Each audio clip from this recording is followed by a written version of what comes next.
स्वागत है आपका फास्ट ट्रैक इन्फो पर, जहां देश और दुनिया की टॉप 20 बड़ी खबर मिलेगी सबसे पहले और सबसे तेज। राजनीति, खेल, बॉलीवुड और वायरल अपडेट सब एक ही जगह सिर्फ आपके लिए, फास्ट ट्रैक इन्फो पर। तो चलिए ज्यादा देर न करते हुए शुरू करते हैं। तो दोस्तों, सबसे पहले नजर डालते हैं आज की टॉप 5 इंटरनेशनल खबरों के बारे में जिनका सीधा असर भारत पर पड़ेगा। भारत ब्रिटेन व्यापार वार्ता। मुंबई में पीएम मोदी और ब्रिटिश पीएम कीर स्टारमर की मुलाकात हुई। दोनों नेताओं ने रक्षा, व्यापार, निवेश और प्रौद्योगिकी सहयोग को बढ़ाने पर सहमति जताई। भारत यूके मुक्त व्यापार समझौते FTA पर चर्चा हुई और 2030 तक द्विपक्षीय व्यापार $112 अरब पार करने का लक्ष्य तय किया गया। बढ़ते हैं अगली खबर की ओर। आतंकवाद पर संयुक्त बयान। मोदी और स्टारमर ने संयुक्त बयान जारी कर आतंकवाद की हर रूप में निंदा की। दोनों ने जम्मू कश्मीर के पहलगाम हमले की निंदा करते हुए वैश्विक आतंकवाद के खिलाफ मिलकर लड़ने का संकल्प जताया। उन्होंने अंतर्राष्ट्रीय सुरक्षा और क्षेत्रीय शांति को प्राथमिकता देने की बात दोहराई। बढ़ते हैं अगली खबर की ओर। भारत की 4G तकनीक निर्यात क्षमता। भारत मोबाइल कांग्रेस में पीएम मोदी ने कहा कि भारत अब दुनिया के उन 5 देशों में शामिल हो गया है जो अपनी स्वदेशी 5G तकनीक का निर्यात कर सकते हैं। उन्होंने कहा कि यह आत्मनिर्भर भारत की बड़ी सफलता है और जल्द 5G, 6G तकनीक भी निर्यात होगी। बढ़ते हैं अगली खबर की ओर। ट्रंप से फोन वार्ता। प्रधानमंत्री मोदी ने अमेरिकी राष्ट्रपति डोनाल्ड ट्रंप को फोन कर गाजा शांति समझौते की सफलता पर बधाई दी। दोनों नेताओं ने भारत अमेरिका व्यापार वार्ता की प्रगति पर चर्चा की और वैश्विक शांति, आतंकवाद विरोधी प्रयास तथा ऊर्जा सहयोग को मजबूत करने पर सहमति जताई। बढ़ते हैं अगली खबर की ओर। ग्लोबल फिनटेक फेस्ट में संबोधन।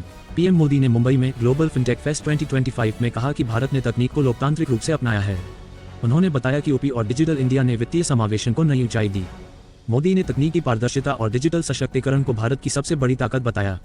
तो दोस्तों, ये थी आज की टॉप 5 बड़ी इंटरनेशनल खबरें। इनमें से आपको कौन सी खबर सबसे ज्यादा महत्वपूर्ण लगी, कमेंट में जरूर बताएं। चलिए अब एक नजर डालते हैं राजनीतिक क्षेत्र में हो रहे हलचल की बड़ी खबरों के बारे में।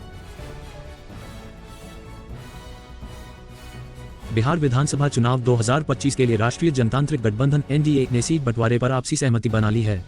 इसके तहत भाजपा, JDU और अन्य सहयोगी दलों ने अपने अपने क्षेत्रीय आधार और पिछली सफलताओं के हिसाब से उम्मीदवारों के लिए सीटें तय की हैं।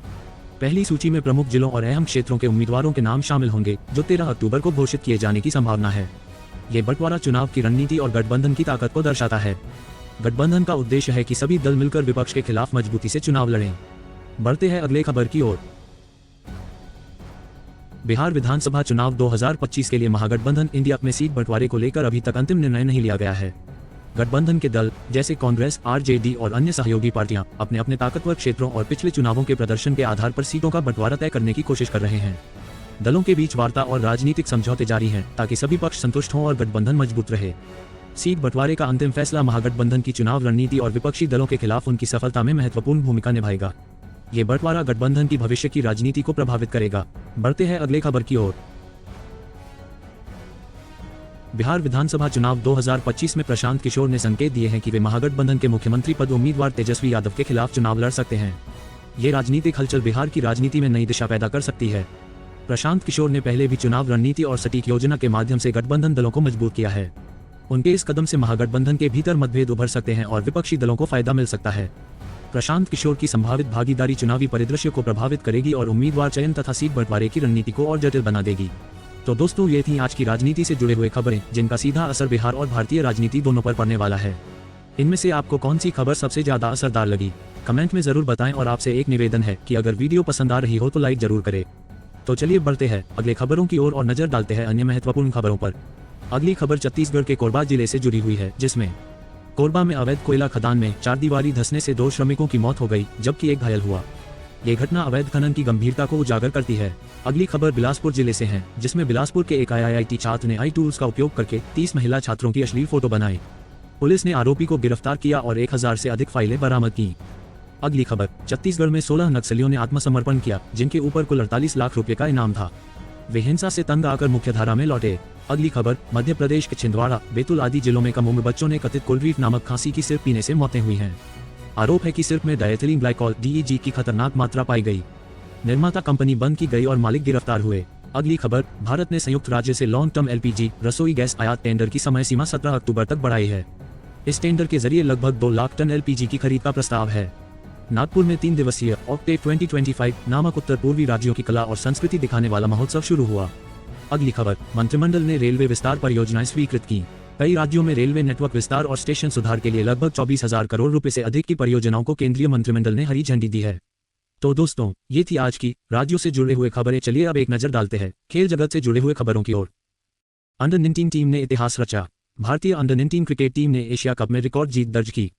टीम ने युवा खिलाड़ियों की प्रतिभा और अनुशासन दिखाया। ये जीत भारत की अंडर 19 क्रिकेट की ताकत को दर्शाती है।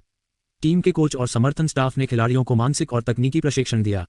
इस उपलब्धि से भविष्य के लिए नए सितारे उभरेंगे। अगली खबर, शमी की टेस्ट टीम में वापसी। तेज गेंदबाज मोहम्मद शमी को टेस्ट टीम में वापस बुलाया गया। उनकी वापसी से टीम की गेंदबाजी मजबूत हुई है। शमी के अनुभव और क्षमता से नई टीम को फायदा मिलेगा। टीम प्रबंधन का मानना है कि उनका नेतृत्व और तकनीकी योगदान युवा गेंदबाजों के लिए प्रेरणा होगा। अगली खबर, कमिंस हेड ने आईपीएल ऑफर ठुकराया। ऑस्ट्रेलियाई खिलाड़ी पैट कमिंस और मिचेल हेड ने आईपीएल 2025 के लिए मिली पेशकश को ठुकरा दिया। उनका निर्णय राष्ट्रीय टीम पर ध्यान केंद्रित करने और शारीरिक फिटनेस बनाए रखने का है। इससे आईपीएल टीमों की रणनीति प्रभावित होगी। तो दोस्तों, ये थी आज की बड़ी खबरें खेल जगत से जुड़े हुए। आपको इनमें से कौन सी खबर रोमांचक लगी, हमें कमेंट में जरूर बताएं। तो चलिए बढ़ते अगले खबरों की ओर और एक नजर डालते हैं सिनेमा जगत में हो रहे हलचल की। रणवीर दीपिका की फिल्म शूटिंग। रणवीर सिंह और दीपिका पादुकोण की नई फिल्म की शूटिंग मुंबई में शुरू हुई। फिल्म की कहानी रोमांस और ड्रामा पर आधारित है। दोनों कलाकारों की केमिस्ट्री और डायरेक्टर की कहानी दर्शकों को आकर्षित करेगी। शूटिंग अगले 3 महीनों तक चलने की संभावना है। अगली खबर, कृति सेनन की नई फिल्म घोषणा। कृति सेनन की नई फिल्म का ऐलान कर दिया गया।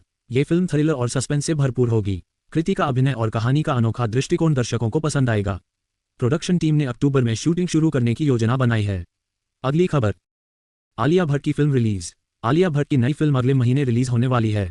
फिल्म का ट्रेलर पहले ही सोशल मीडिया पर वायरल हो गया। कहानी में रोमांस और पारिवारिक रिश्तों का मिश्रण है। फिल्म के गाने और संगीत भी दर्शकों को खूब पसंद आएंगे। अगली खबर, अक्षय कुमार की फिल्म की शूटिंग।